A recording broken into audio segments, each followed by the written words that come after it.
ఒకరోజు లంకలో రాక్షసరాజు రావణుడు తన సింహాసనంపై కూర్చొని ఈ జగత్లో నన్ను ఎదిరించే శక్తి ఎవరికీ లేదు అని అహంకారంగా నవ్వుతున్నాడు.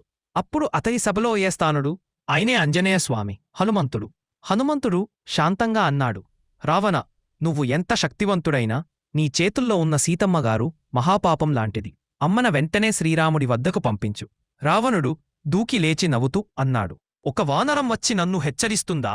అప్పుడు హనుమంతుడు తట్టుకోలేక లంక నగరమంతా తన తోకతో మండించగా అక్షరాలా లంక మొత్తం అగ్నిలో మునిగింది. రావణుడు ఆగ్రహంతో గర్జించాడు, హనుమంతా, నీ శక్తి నాదికన్నా ఎక్కువ?